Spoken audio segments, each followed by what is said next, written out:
On March 23, 2016, over 120 community members gathered in Grand Marais, Minnesota for What the Health? How do we plan for community vitality?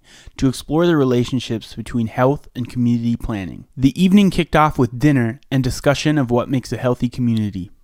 This was followed by improv comedy with the Theater of Public Policy and a Q&A with local panelists Dr. Paul Terrill, County and Zoning Specialist David Demmer, and Grand Marais Mayor J. Arrowsmith DeCoux.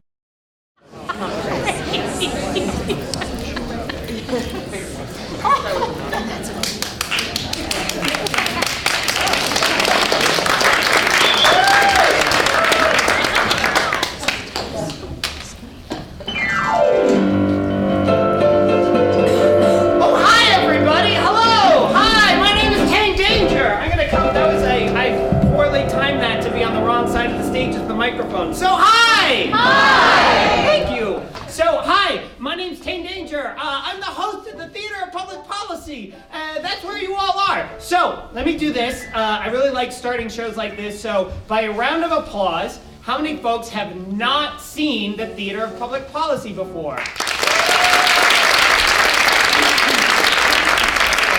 Take a picture of people actually applauding at one point during the show. So what we do is we have some really smart people who we bring up on stage and we talk to them about a big issue or topic, and then we have this team of amazing improvisers who takes everything that they've said and they bring it to live through entirely unscripted improv comedy theater. So everything they do is entirely made up on the spot.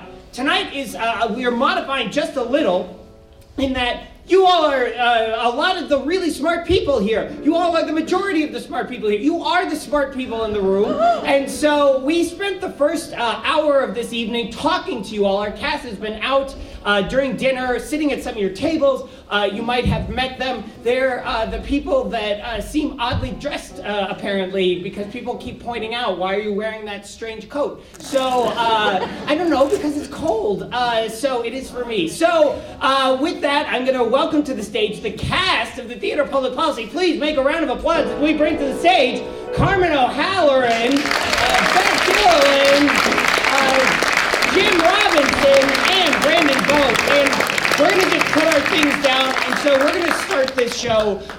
We have three amazing guests who are going to join us up on stage in just one moment, but the cast and I are going to start this show, as I promised, with some entirely unscripted improv comedy theater, inspired by the things that you all said to us, the things that we learned from you all. So this is as much your fault as it is ours. So, but I want to ask one last thing in order to sort of like get this warmed up just a tiny bit and help us sort of get any last ideas that you have. So the sort of general question for the evening is about community health and vitality. So when I say community health, think of you don't have to say yet, just think of one word that kind of comes to your mind. What's the first word that comes to your mind when somebody says community health? And I'm going to count to 3, then I want everybody to shout it out very loudly. It's one of these, if everybody shouts loudly, then we can't hear any one person. If everyone doesn't shout loudly, except for like Bob, then poor Bob, everyone will look at him. But we're all going to shout loudly. So you ready? Do you have your word in your head for community health? Okay, ready? 1, 2, 3. That was a 4-syllable word. Okay, good. So, ladies and gentlemen, for right now, we're going to turn the stage over to the cast of the Theater of Public Policy. I promise everything is entirely made up, so be generous. And make a round of applause for the Theater of Public Policy.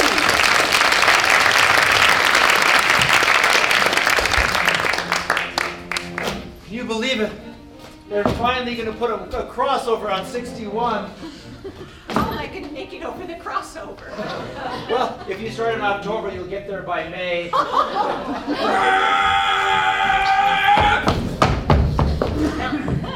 Mom, Dad, I've been waiting to cross. You're older, son. You're a senior now, aren't you? I am literally a senior citizen now. I have been waiting so long. I've decided to hide the cross. Well, so are we, son.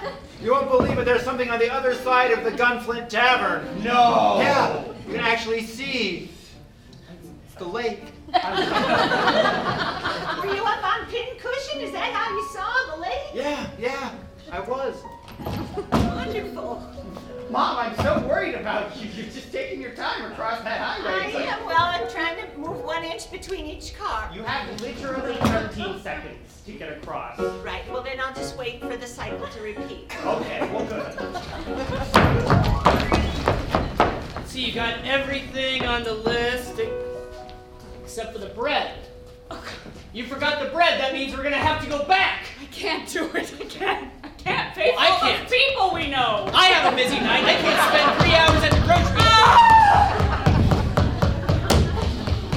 Oh no! I just noticed through the window that you guys were just standing, so I thought I'd come in and talk. Oh. The mayor's here! Might as well come on in. I heard that you forgot bread. I baked some for you. This is what community means. They're all in our house. Now we owe her a favor.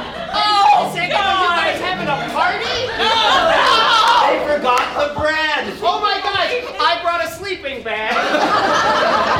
I just want to be alone. You shouldn't have moved out here. Yeah. We're a community now. I left the cities to be out here. People leave you alone in the cities. Here, they're always around.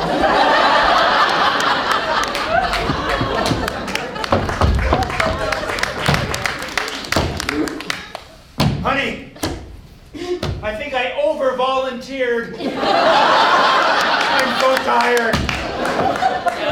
You really gotta stop caring about others. How can I stop caring about others? They know so much about me, they could hold me for ransom for all sorts of money. Yeah, talk a lot. Daddy, everybody is so excited that you are coming to Career Day. Oh! You're going to talk what it's like being a paramedic up here in the wilderness. Oh. Oh, Father, I'm so proud of you. Oh, that hurts when you touch me. He's dying. Why is Father so elderly all of a sudden? He's just old. You get old real quick up here. It's something about that clear, fresh air. It's about having to do everything all the time. Hey, sorry neighbor, I just wanted to remind you that midnight bake sale starts in about an hour. Just say yourself, honey. You get yourself out of it. I swear I'm gonna get a real job. Honey, Career Day, it's just gonna be tough for you. It's time you face up to facts. We're not all gonna be firefighters and EMTs here. Father is such a hero of mine, and he's really let me down. And I think of this community as very vital and fit. And well, young youth beyond the years. You've been spending a lot of time at the Y, kiddo. A lot of time. And I feel it. Yeah, I got muscles, Mom. A lot of muscles, and a lot of spirit. That's right. It's almost like I can remember when I had spirit, Candace. You can get it again, Mother. Ow! Oh, I'm sorry. I have no more muscles. Oh, yes, you do. But where? You have them in your heart. The heart's a muscle. If you go to Grand Marais, it will pump harder than before. I'll have to hustle! You can be community theater and sing like me.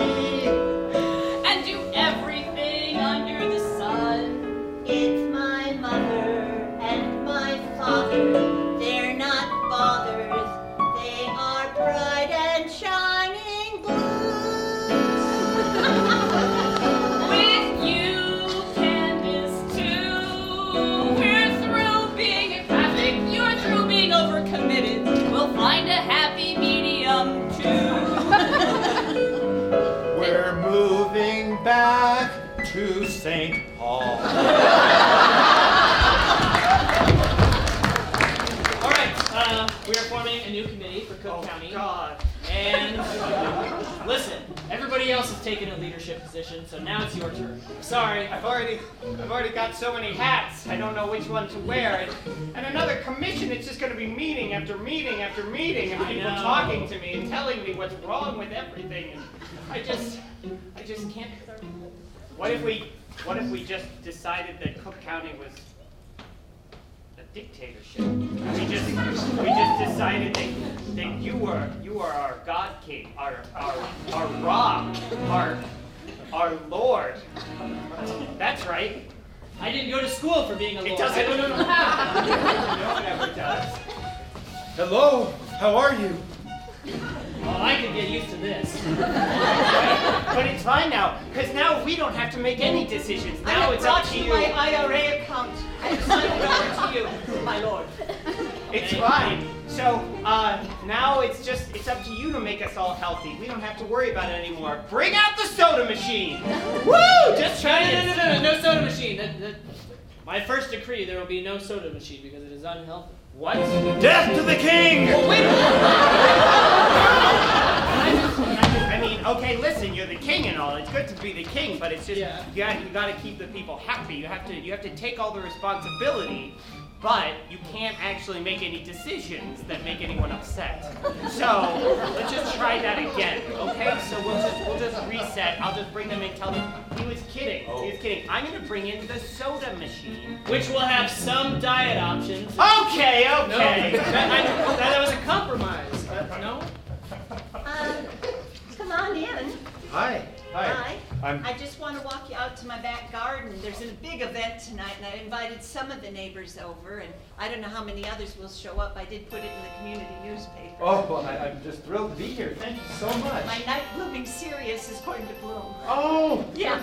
So we're just going to put some chairs around here and watch it. Oh, that sounds like a lot of... Oh, you know what? Hey, wait a sec. I have to go home and turn off the television. I think I might have left it on, I Oh, think. you're wasting energy. I am. Don't want to do that. Sorry, but I'll be back later, okay? Oh, please do. Go! Why? Can't leave her alone! Oh! I made treats. Social ties are the basis of a strong community. Okay, good. Well, here I am. Let's see your night blooming Sirius. Syria. Beautiful, fragrant flower that only blooms one time a year. And this is it, boy, it's tonight, I can tell. It's funny that you're the only one who showed up. And I have bad news. It's almost certainly not going to bloom tonight. Oh! So, Well, we just encourage it. You can yell out if you, well, not yell. bloom! In an affirming tone. Bloom! That seems demented. Yeah. Wait a minute. Look at it. It's the stamen There she or the goes. pistil. I don't remember. There she goes. Oh, she's so beautiful. This is incredible. Isn't it? When you take time for nature, you little. Okay. Community gather around. We have been working really hard on this community plan to. Overcommitted? I get it. So it's okay. I figured this out. We want to have we already have the coolest small town. Now we want to have, per capita, the healthiest small town in America. And I have figured out how we can have perfect 100% health. Well, tell us about it. I can't wait. Everyone over 25 must leave.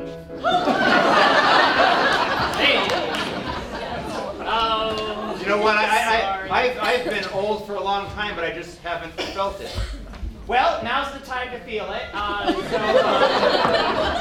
got you these gift baskets. They're filled with some smoked fish. There's a little soap in there. I love soap. There is. It's lavender. Good luck. I hate to bring up a question, but who's going to wait for the night blooming Sirius?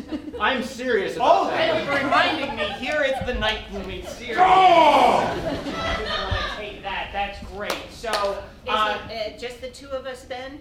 Are we the only two over 25? Yeah, you totally are the only Everybody two else over 25. left already. it's true. So, it's been great having you all. Dictatorship to the proletariat! Okay. Yeah, fun in the woods. I'm sorry. I didn't want to do this in front of everyone, but Did you pre-plan this? it's Brandon's birthday. I think he's probably 26. It's true. I went down and I pulled your records, which is totally Here's the legal gift for me bag. to Here's the This is a mistake. really been nice to know you. I'm putting it on your shoulder. And you're coming with me, aren't you? No. We're going into the woods! We have a house made of gingerbread for people like this. Up the hill! Go Come, on. trippingly! Let us go!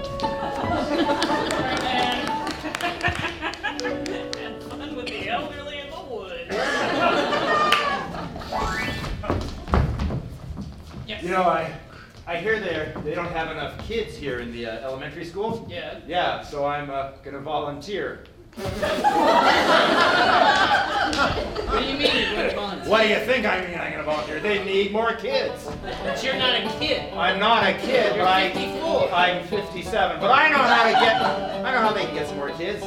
Think about it. Cut to Jim being a kid at the elementary school trying to fill in. All right, students, today we're doing shapes and colors. So what is this one? It's a parallelepiped. You're holding it weird. Jim, that's good. That's very good. Square. Another star for Jim. Okay, very good. All right, and now what's this one? It's the Ukraine. That's correct. It is the Ukraine. Also known as just Ukraine now, no longer the Ukraine. That changed in 1987, but you weren't born. Okay. Right. Okay, one last shape here. It's a circle. That's right. Yeah. We have a new class president. Wait a minute. I'm the class president. Take that, party parts. I'd like a bathroom pass, please. You take those all the time. I'm the guitar fairy princess, and I'm here at the community health center to sing to a little girl who's getting over pneumonia. Oh my gosh, this is so awkward. We already had another guitar fairy called Princess, and I don't know what to do. Who would have thought that there would be two I drove in guitar... from Schroeder. Okay. I don't want to waste so. Can I get gas money? I need to know. So maybe I don't know. Maybe we'll just. I'll show you in. I don't. Maybe you two can do something together. He's a princess? He is a princess. We are a progressive community. So.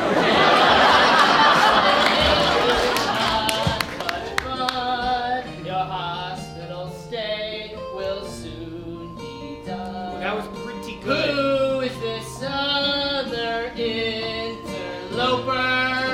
I have wings. You're a doper.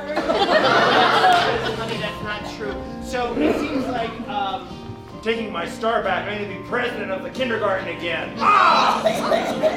Okay, so it seems like you two have started some sort of guitar princess fairy guitar off, which will be exciting. So I'm gonna just leave that to you. Okay, good. You see how pink I am dressed? Don't you like my beard best? I am wearing a princess crown. Oh, you're kind of just smelly and stupid. So? What's wrong with that?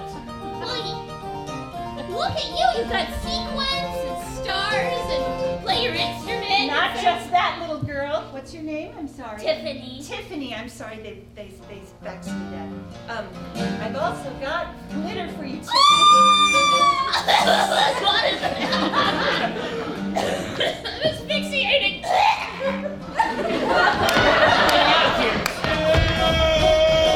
I like it here in Grand Marais. It's interesting.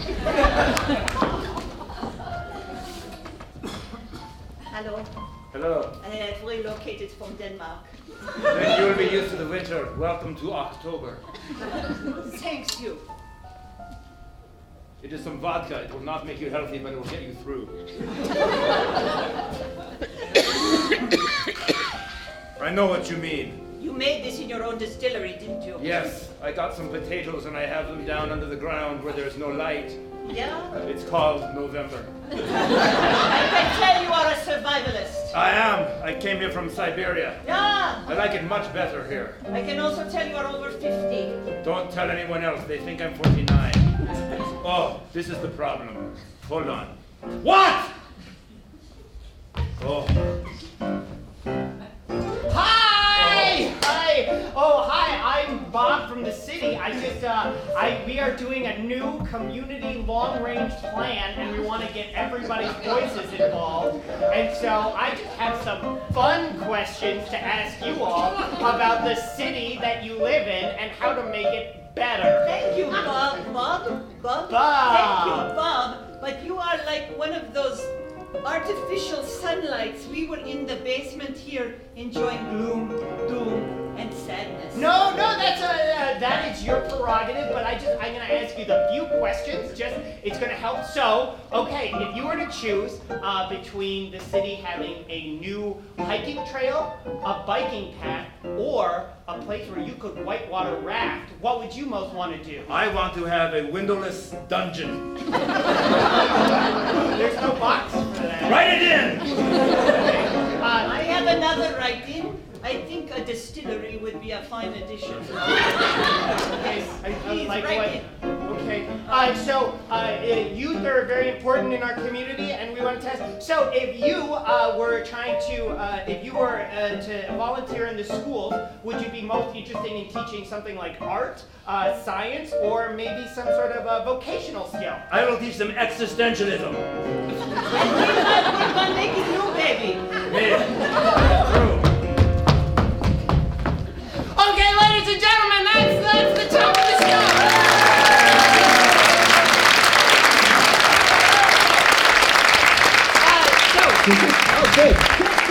So we're going to set the stage. So obviously, we're experts in this, obviously, but not really. And we do have three people who are very smart to talk about this. And we're going to bring them up on stage, and we're going to talk to them a little bit, and then we're going to open it up for you all to ask them some questions. So please help me in welcoming. I've got 3 introductions to do here, so save your thunderous applause till the end. You can do mild applause before that. So we'll start with Dr. Paul Terrill is the medical director at Sawtooth Mountain Clinic. He has practiced family medicine for his entire career. Sawtooth Mountain Clinic is the community health center for all of Cook County. Ladies and gentlemen, by Dr.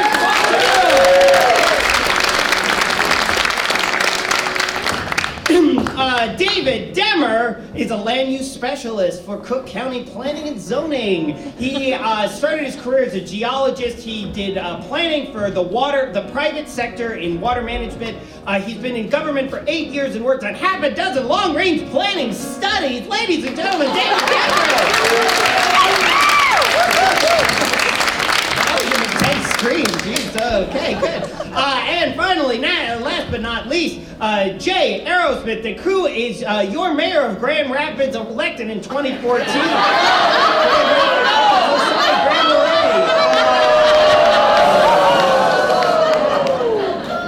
Grand Marais. Grand Marais. He's a small business owner. I asked him, how do I introduce you? He said, I am involved in everything. And then he teaches sausage making. I'm sure that will not come up in the improv. Ladies and gentlemen, your Miss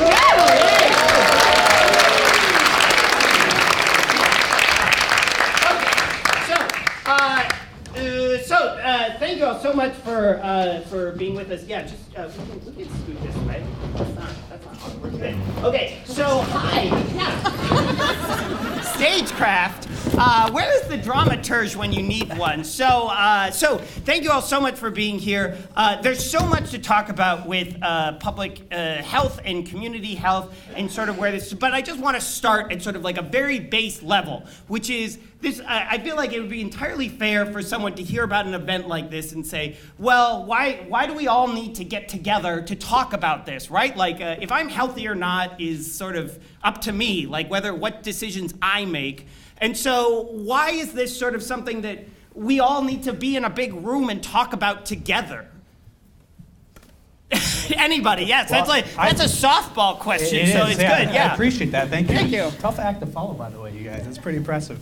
I think that health and social and the society that we live in are kind of the big determinants, and that our society, the way we choose to design our towns and our places, have a huge influence in folks' lifestyle and the culture that we live in. And I think that has a large role in the overall health of the community. Yeah, please, jump in. I told them to be aggressive with the microphone, so if we get into a fight, then that's why. Sorry, you were going to jump in here. Yeah, so things happen in our community when we get together. I think that that's pretty much one of the things that we've accomplished, and we've figured that out over many years of planning and trying to do things, is that when we don't get together, nothing happens.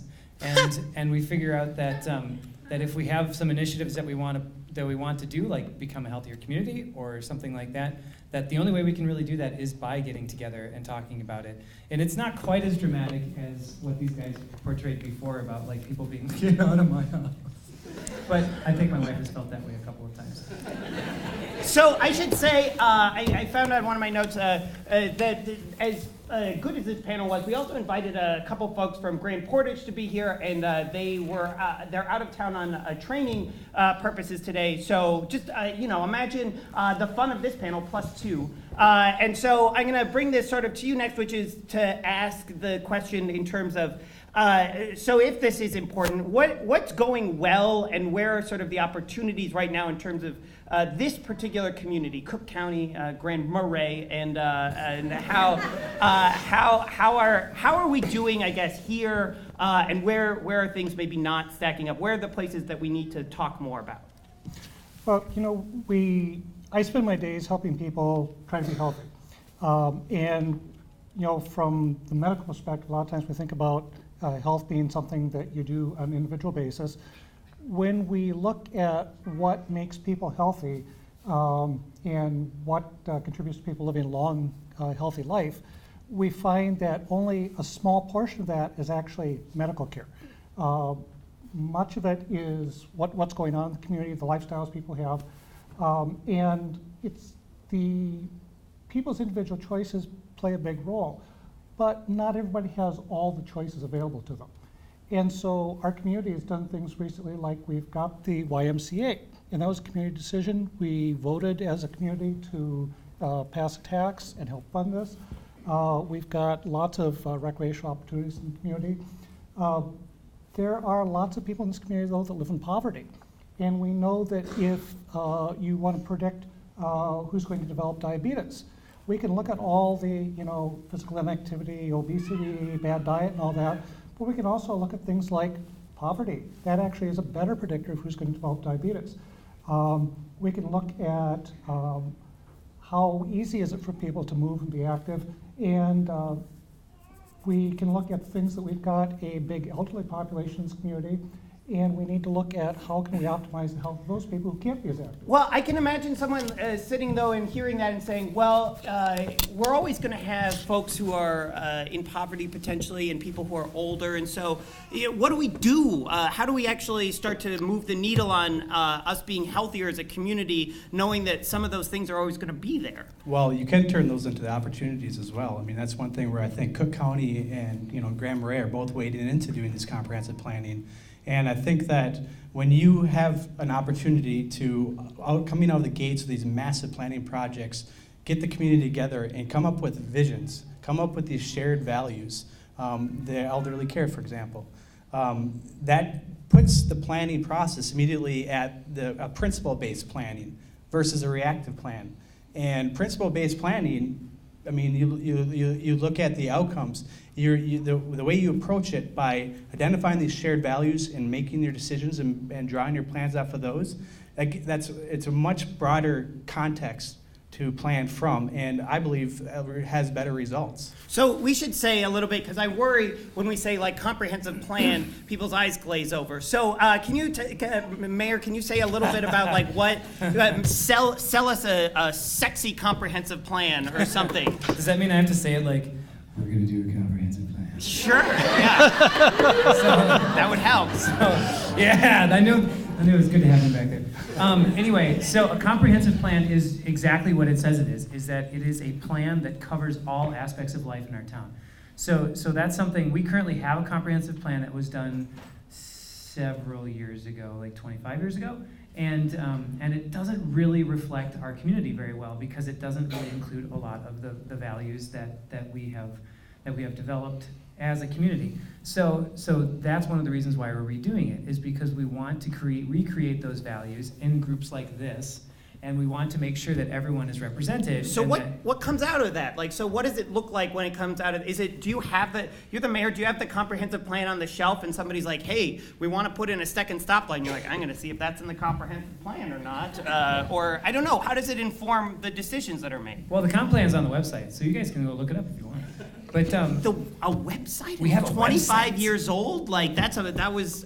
Is it on like AOL dial-up or? It's like typewritten. Yeah. So, but I am curious. Like, how does it inform sort of what we do? Yeah. What? Are you guys cheating? He says he wants to take it. Yeah, you take it. Yeah, good. Be aggressive. I just wanted to say that this is a guidance document. Comp plans are guidance documents for decision makers down the road to help, inform their decisions. One reason why it's important to go back into a comprehensive plan, especially one that's aged, is that practices and methods and concepts change. Look at the context of this conversation right now. We're talking about health and planning. And yeah, while zoning and a lot of the planning initially came out of sewage and some obvious things, our cities were diseased. So the cities thought, well, let's put a plan together for building this infrastructure. But now those fields kind of departed. The medical field and the planning professions, they kind of departed. Here we are talking about completely not new concept, but the concepts kind of coming together again. And I think that's one of the outcomes, is that think of a comp plan as chapters. You'll have a land use guide plan, you'll have a transportation plan, an economic development plan, and out of those chapters, those themes, those values that are in those plans help inform the decision makers for when that stoplight or those sidewalk projects or some of those specific items come up. So, sidewalk plans. So I was sitting at dinner with a really nice table, and I had one gentleman who said to me, and I thought this was really exciting. He actually has a background in public health and working on these things, and he said, if knowledge and sort of being informed about all this stuff was all I needed, then I'd be 180 pounds and exercise 8 times a week.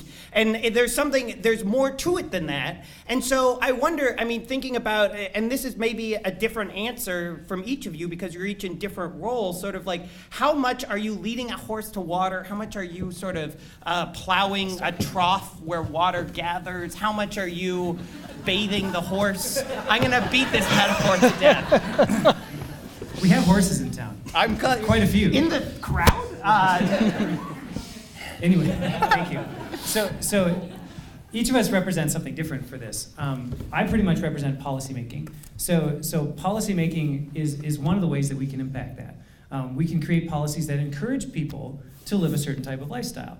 Now, we, as a governmental agency, the city of Grand Marais, we're not going to be the city that tells people you can't drive to the store. You have to walk. We're not going to be able to do that stuff. We're not going to be able to do a lot of those. Have you tried? Like, we could just go out back, like, with, a couple of pliers and start poking tire holes. How many of you have tomatoes? No. I'm not running for anything. But that's where it comes to, like, for the city level, we can do things that we see are for the public good. But that's pretty much all that we can do policy for. The rest is behavior. And so then we have to start looking at how do we influence people's behaviors to choose those things that are more healthy rather than the things that are not. And I think that Dr. Terrill is probably more set to answer or to speak to that than I am. Well, I think the big thing is that I can only I can help people set goals for themselves, set those personal motivations. And so that's why I do a lot of the day, is asking people, okay, if there's, one bad dietary habit you've got that you could change to help you lose weight, what would it be? What would you like to do to increase your exercise over the next 3 months? The problem then becomes, how easy is it for them to do that? And that's where the planning comes in. I can encourage people on that individual level to encourage them to make those good choices. The community can create that environment where it's easier for them to make those choices. If somebody lives in a town where they'd like to go for a walk, but good grief, there are no sidewalks, and when there are, they're covered with 3 feet of ice and snow for half the year, how do we do that? And so that's where we need to... We're working on it, okay? Oh, I'm going to just take my seat in the audience. Well, I think that there's kind of two prongs to that, and this is where, one, the ownership, the public process comes into play. When, like I said, the principle-based planning and having these shared values, the goal with that is kind of twofold, not just to implement those projects. The goal is also to really fully engage the population. You want people to take ownership in it. Because those people are the people who are taking ownership in the planning process are going to be your champions helping implement these projects. So I think that it's one thing to say that this local government unit is going to come up with this plan, and you know what, we're going to make this whole community active.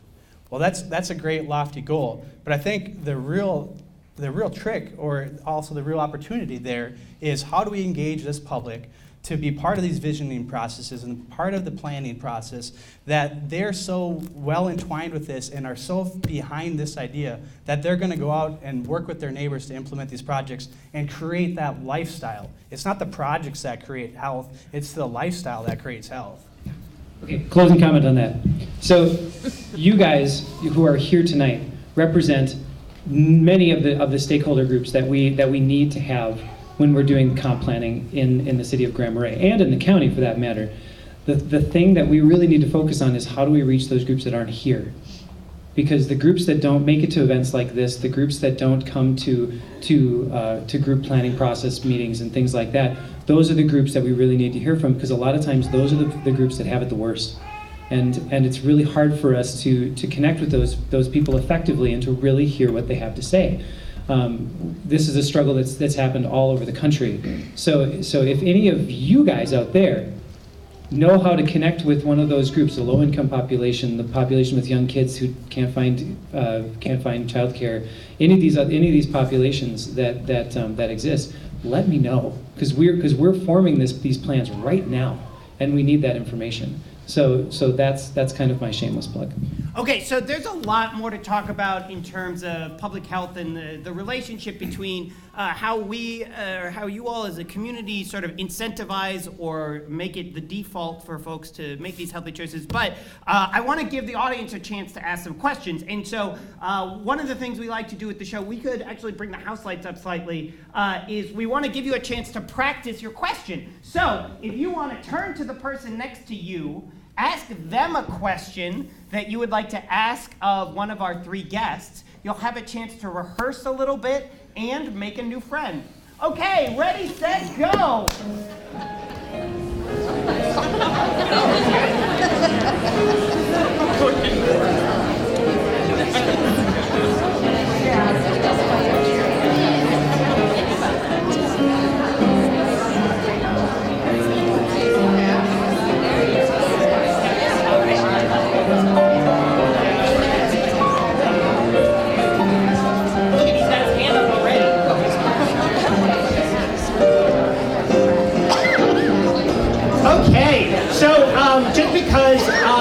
Just because I'm tethered to the stage, I'm going to ask if you will, if you'll ask your question, and then I'll just repeat it, and so that we can get it out that way. So this gentleman was raising his hand before we even got done. Yes, sir. This question's for Paul Terrill. Am I walking into like a debt that you owe? No. Dr. Terrill's my medical director for the ambulance, but okay. You know, I've been a diabetic for 34 years, and when you talked about one of the contributing factors as being poverty, was that for type 1 diabetic, type 2 diabetic, or was that for both kinds? So the question, just to say it aloud, was you mentioned diabetes or the things that lead to health, and this gentleman talked about having diabetes, and so the question specifically was, does poverty contribute to type 1 diabetes, type 2 diabetes, and how, I guess? This actually was just a study that was recently released by the Minnesota Department of Health in the past week, was looking at this. And my understanding of that, I haven't looked at that closely, but my understanding is that they're talking about type 2 diabetes. Okay. Because that is much more lifestyle driven. Although we don't actually know why there's an increasing rate of type 1 diabetes. So there's 1 in 3 people in the United States has diabetes, is that right, or is it in? That is not correct. That's the first time that's happened. Yeah. Just like we're in Grand Rapids. Okay. I just have to get you somehow to set me up. So, yeah. And actually, the current, the CDC, the American Diabetes Association, some other groups are currently saying that 1 in 3 people in America have prediabetes.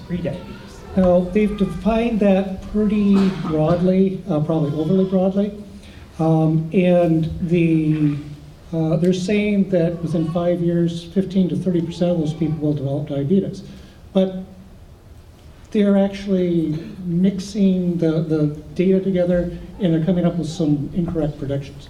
So, but trying to breeze past my errors. The question is, how much of this is a society thing versus, I think, part of this question, like an individual decision thing. Like, can we say people are more likely to get diabetes in particular communities, or because of the way certain places set things up? I don't know. Do we know what some of those risk factors or those contributing factors are? Well, yes, we know that ethnic minorities, people of color, are much more likely to develop diabetes than rich white people.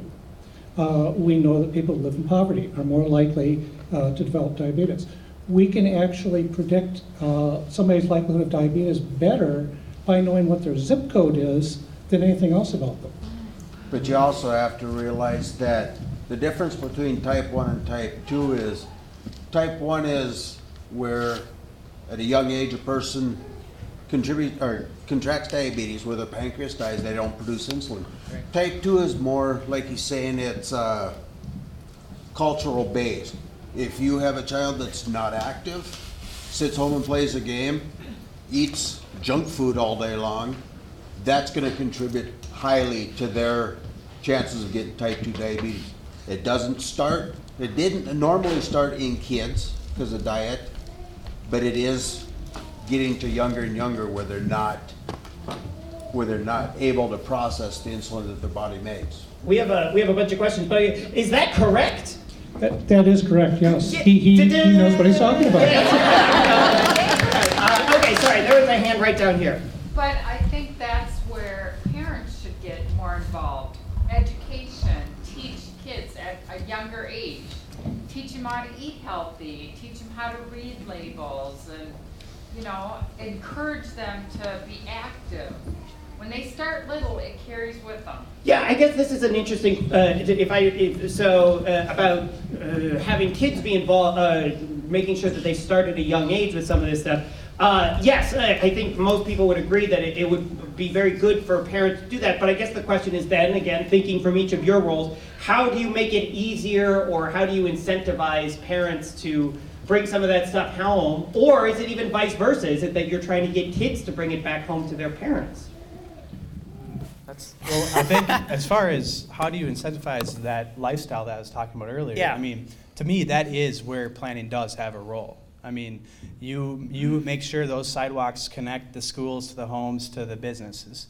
I mean, you make sure that there's recreation out there for kids to do and give options. I mean, I think of my own childhood and just being able to go tear around the neighborhood and being in a safe community that had access to trails and sidewalks. That's where it starts. But I also think that for the parents, again, taking ownership and that them being part of the process is what helps turn out these good policies. Okay, realism. So that's... You're the politician, though. That's not going to happen all the time. And because that's not going to happen all the time, there's a couple of things that actually we do really well in our town and some things that we don't do so well. One thing that we do really well is that the schools incorporate this into their teaching. So my son is in kindergarten at GES. They talk about nutrition. They talk about activity. They put the kids out 3 times a day, not because they have to go to the bathroom in the woods or anything, but because that's Or you said how you put them teach out. It's like they put them out to pasture. In a fenced-in area. You're free-range children now. I think that's a good thing. Yeah. So that's one of the things we do well, both here at this school and at GES. They do a good job of teaching nutrition to the kids. The problem is that when they go home and that's not practiced at home, they don't have any power to influence that at their home. So that's one of the things that there's room for us to change that. How are we going to change that? It's probably not going to happen on the city policy level. But there's also activity questions. So I coach cross country and track at the high school, and in the winter I do kind of like a co-opt wrestling club with the kids, which is really fun. But co-opt? Well, I mean, it's not like a real everyone club. brings their own eggs. I don't understand. Exactly. There's lots of kale involved. Yeah. No, it's just it's like they come in and it's an opportunity for the kids to wrestle and just get some energy out. Anyway, it's all very good. But those kids who are involved in those activities, they kind of have that understanding of what that physical activity is doing for them. And they also have a lot of support from their parents. The kids that don't join those sports are the people that don't have a lot of support from their parents. So how can we bridge that gap? How can we get in there and do that? That's one of the big concerns I've been tearing my head open about, because I really like the kids in our community. I think they're really good kids. A lot of them just don't have very good opportunities. So. Okay, I want to make sure we get a few more questions, so I'm going to purposefully look at this side of the room, although not to put any pressure on any of you. And I'm scanning for another question. And all the way in the back up there. Hi. I'm surprised there isn't anyone from the school district now. Yeah, school district. Yeah, we're here. Yeah, we're here. Hi. Hi. For some kids, I know last year, our granddaughter went here, and she had lunch hour or something there, and there was no recess, no outside play, no gym play. They, I believe, studied. Am I wrong? This is a very good opportunity to say that there is a pie social hour after this, which is an opportunity to ask people in the room some more questions. But I think that this is another question about like it's a complicated question in terms of where is the school piece of this and where do different sort of not even authorities but just like levers that you can help pull and push exist. Partnerships, yeah, collaborations, and I really think that's again something that Cook County has going for it right now. The spirit of collaboration is great. I mean, I know that from professional and personal experience that there's a lot of folks, a lot of people represented here, a lot of stakeholders represented here, and then plenty more out there who really want to be moving with some of these ideas that have been coming around. And to me, while not everybody's represented here on the panel, we really have some key stakeholders out here in the audience, and truly the spirit of collaboration in the county is really strong right now. I think it's definitely, there's a lot of potential. Yay! We probably have time for one or two more questions depending on how exciting they are. Yes, right there. I really appreciate the thought about how do we reach other people who aren't here tonight, and wondering, you're all talking about plans and interventions that you do within your committee work and working in community. What's been some of the feedback of how else can we reach other individuals? Oh, that's great. So the question is, you talked about trying to bring bring the conversation to people who aren't in this room already. So what is some of the feedback you've gotten about that and things that might work? A couple of things that have come to me specifically about how to reach some of these populations is to talk to employers who employ the people that fall into these categories, low-income employers and things like that, and see if there's some way to connect with them while they're at work. Now that doesn't always work because they get paid by the hour, and there's a lot of other things that go into that. But the other thing is that part of the reason why those groups can be really hard to connect with is that they don't really feel like they belong in any particular group. So then person-to-person contacts with people who actually care about these folks and who are really interested in seeing them do better, that is probably the best possible way to do it, but it's also the hardest, and it also takes the longest. So those are two that have come to me, and we're struggling to figure it out. So It's a great question, Jody. I think that the common thread, a big common thread with any community is the school. And I know that just in some of the work that I've done, just talking with kids about water resources and geology and soils and stuff like that, has I really feel like that was some of the most productive time I've ever had for all the hours I've sat in committees trying to break down the demographics of trying to target this next focus group. I really feel like the school is a common thread, and everybody from all the families, at least in the county, are sending their kids to one place, and I feel like that's a place to start. So this is a great, I really like ending shows by asking a panel like this. So we've all spent this evening talking about all of this, and we're thinking, oh, this is important potentially. We want to be a part of making our communities healthy. What do we do, right? We can make individual decisions for ourselves, but if we want to contribute to Grand Marais in Cook County or Grand Forks, wherever, to be the best possible place that it can be, what can we do? What is a step or something that we should be trying to do to move this conversation forward, to move this kind of work forward? I think, when we're talking about the schools, I think it's really important that the people who are concerned about this need to make their wishes known. We've got school board members here. They're receptive. They're available. People need to, if these are important things to them, they need to let the people that are in leadership know, and they also need to be willing to participate in the process. Because a lot of these are problems that you have to have a big system to fix them. You can't fix it on the individual level. Mm-hmm. Childhood obesity, huge issue in America. The clinic is not the place to fix that. The community, the schools, that's where it needs to happen. But people have to participate in it. I fall back into where this would be in a process, right? I'm sorry, that's a good bureaucrat thing to say, right? But which form does this belong to? The truth is, though, is that this place that we call home is got a ton of opportunity, a ton of potential, but we have to talk about stuff. We have to be totally honest with each other and have to have may very well be prolonged community visioning process. I think that if we all were able to just be honest with ourselves and our neighbors and our colleagues about what we really envision this place to look like, I think that is the step. I think that can be a very brutal process at times, but I think that if we're honest and we have good intentions, people do this all the time and come out with the good products. But I think in this small of a community, it might be tough. And we do have issues. There's no doubt we have issues. But if we can be honest with each other, and I think that if we go into a community visioning process, that's kind of the next step. There's a bit of a self-perpetuating situation in our community where people feel like they're not heard by their local government, and then they don't say anything.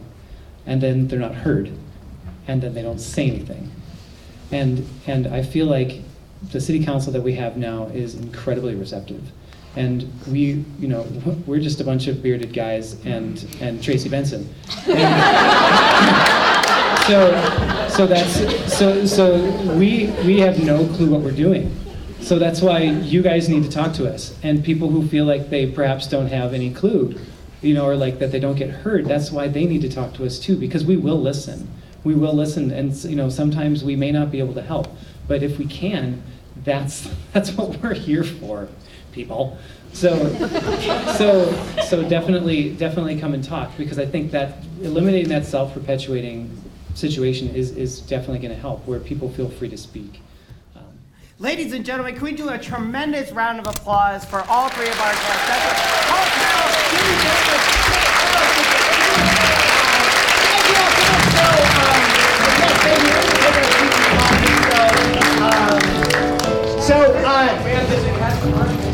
We did not. Can we do that over pie? So I promise we won't keep people away from pie for too long, but we do have time, if you all are up for it, for one more round with the Theater of Public Policy. All right, so we can ding a house lights, and I'm going to turn the stage over one more time to the cast of the Theater of Public Policy, just like before. This is all made up, this time all based on this conversation. So please, a round of applause for Teacher Feature.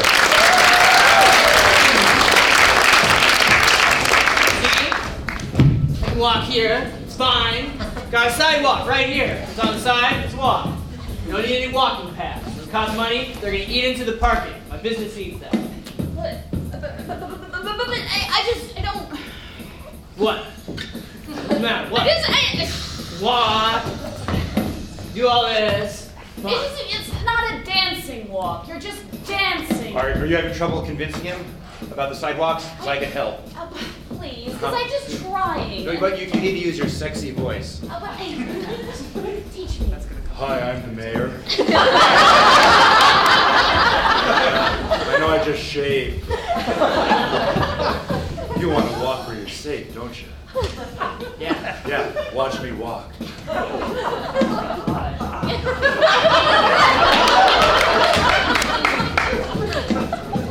that feel good? How fast can we get one of these sidewalks? You know, you're out blocking the walk, and it's really hard for me to bike. Oh, you want to ride a bike? Want to watch me ride a bike? I can ride a bike.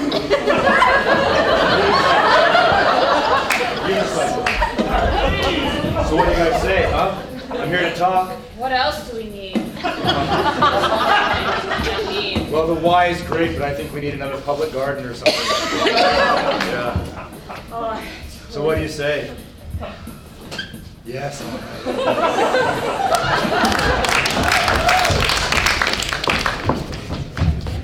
Oh boy, you look mad. The comp plan is from 1900. Crud!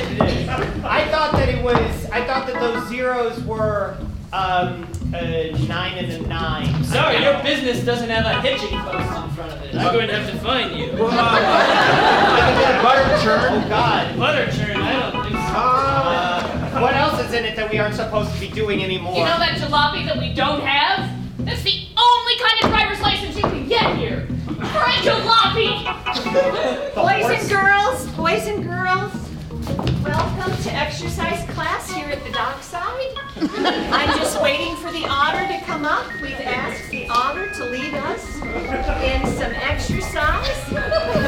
Boys and girls, how many of you have seen the otter come up on the dock? They move, don't they? They play. I have an app on my phone called Otter.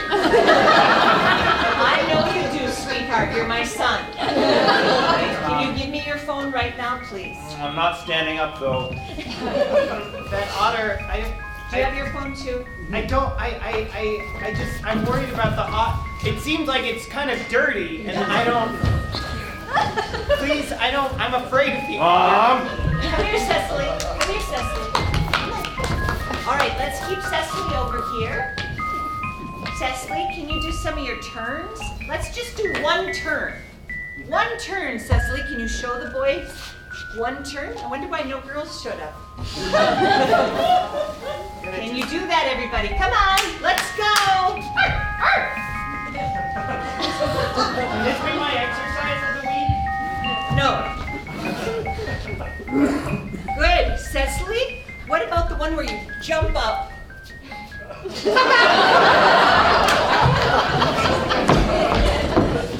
All we have is a reactive plan. We don't have a principled one, we have a reactive. Ah! Who's that? Okay, what up on the chair? What do we do? I don't know. Stop it! Boy said you need a plan. He's smoking. I can't remember. Are we supposed to put that out? I don't know. I realize I'm wheezing already. See, you don't even know. You boys are lost without a plan. I'd like to replace that cigarette with a blade of wheatgrass. Wait a minute. Now you look kind of rugged. Did you say that you are here? You're in town to make us a plan? I'm here to help you make a plan. I can't be making plans for everybody. I like the way you talk. It's like you're whizzing and from someplace far off. People believe it more. Yeah. But yeah. He's a Cook County man. Oh, wow. That's what he is. Teach us how to be Cook County men. How do we make our plan non-reactive? And principled. Communication is key. What? Joe. We have a sense of humor. You need to do outreach. Everybody's got to have a say in the plan. Everybody? Everybody. What about like those people who never show up to things because we don't invite them? You gotta go to people where the Arrowhead shuttle doesn't run. What about Cecily the Otter? Yeah. Does Cecily the Otter, does she have a say in this? Of course she does. Hi, Vanessa. Come on in. So glad you showed up.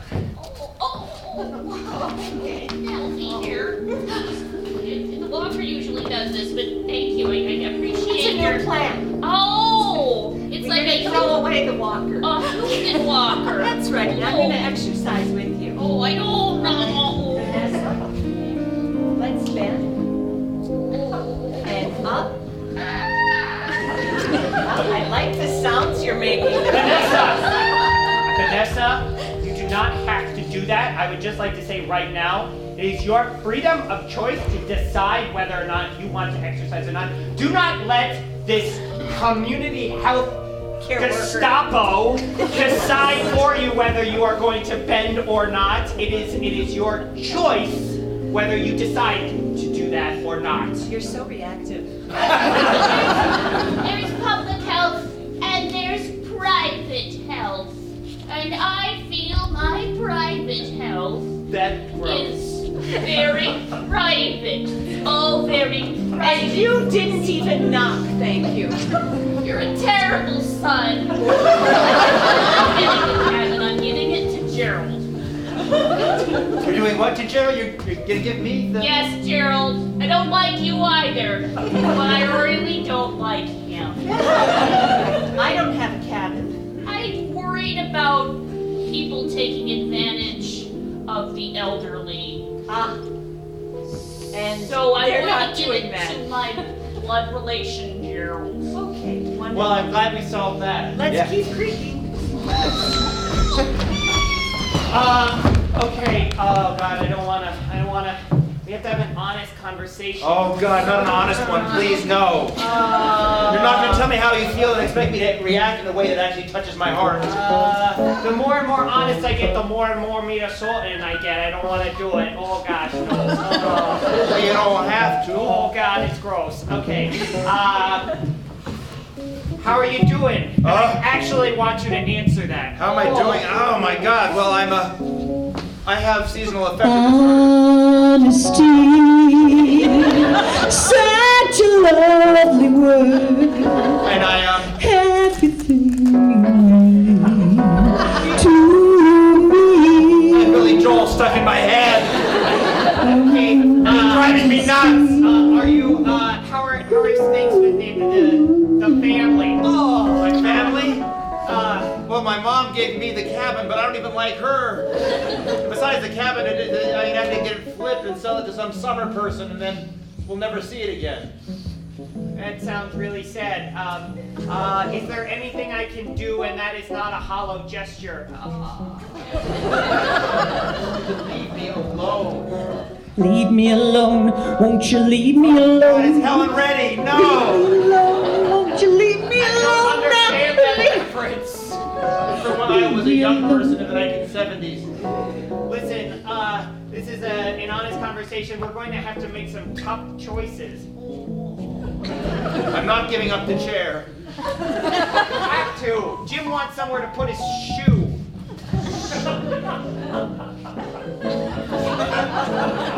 The other chair. Jim, don't be so unreasonable. Listen, we're in this together. And you gotta get up off the chair. All right, we'll share the chair.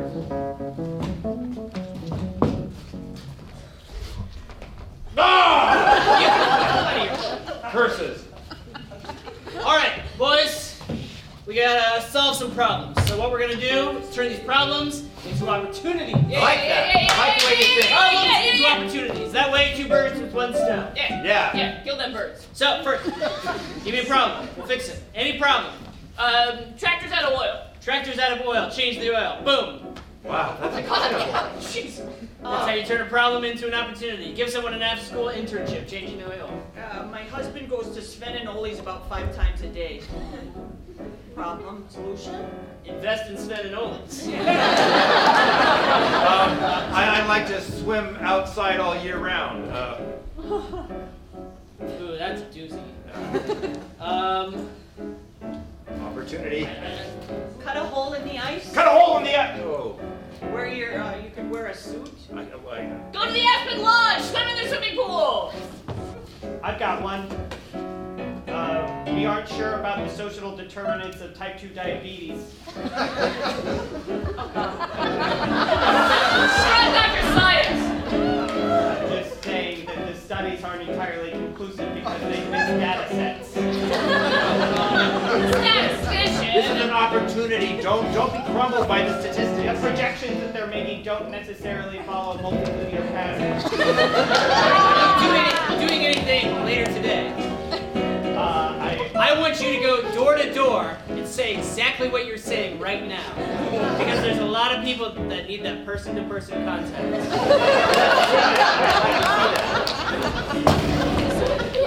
Just think we should get a divorce. I still love you. I don't love you. I love you. Oh, there's somebody at the damn door. Damn it. What?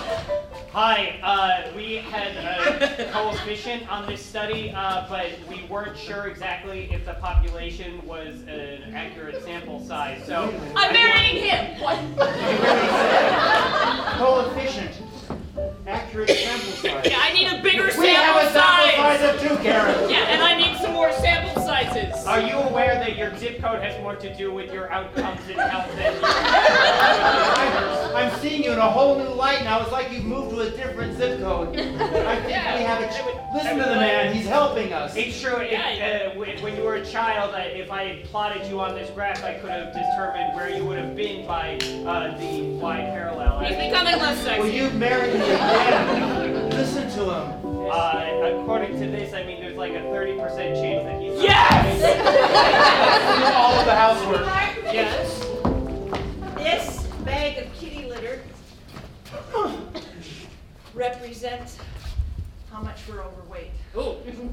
Just try picking it up. Well, why did you... They come in different sizes. Where'd you get the big one? Because I saw the scale. And you can put it down, or you can start, lifting. No. I like to think that we have shared values. Well, I don't know. We don't even share a cat. And now we've got all this kitty litter. I think that was really a decision we should have made together.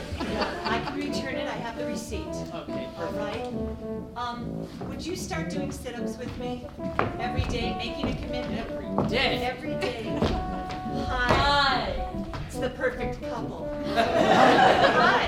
Hi. Just out doing your power walk together? We are out. Always Finishing finishing power walk. That's great. Oh, you have a cat. Listen, do you need kitty litter? Yes, we do. We have potential.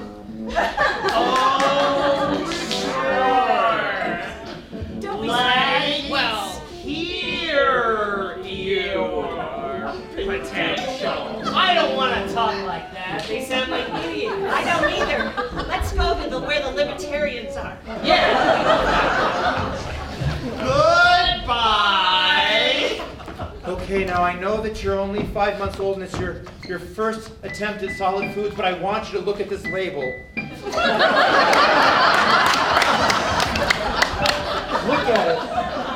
It's not gluten-free, and we don't know if you have celiac yet. I got a puppy at the animal shelter, and I don't think it's too early to start her cajoring. I think we should have her cajor. I was a Ski-joring. ski-joring. I ski-jored, yes. Okay, well, good. Now, if you're going to ski-jor, you're going to need more starch, but not too much. Not too much. Here we go. Why don't you set up the puppy, and I'll give her first taste. I made a little harness myself. I'm going to put this on my fingertip, which is not healthy, and I'm going to have you just try it. Oh, look at her! I thought we could put her on the skateboard. I think that's a great idea. But she can't walk just yet, but I think it'll give her the feeling of freedom. I'm talking to the back of your head. There it is. There you go. All right. Oh, let me put the little seat. I made it at the folk house school. I'm just gonna lay that down. The dog zips off with the baby. Finally, a night to ourselves. Ladies and gentlemen, that's all the time that we have.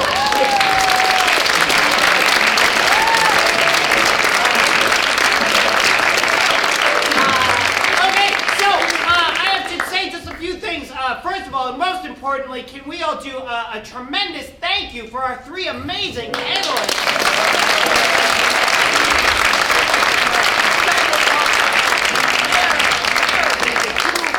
They were fantastic. So we're the Theater of Public Policy. You can find us on the Twitter and the Facebook. That I want to say thank you all so much again. We're the Theater of Public Policy. We were Jim Robinson. Beth Gilliland. Carmen O'Halloran. Brandon Boat. my name is Tane Danger. Chad Dutton does the piano.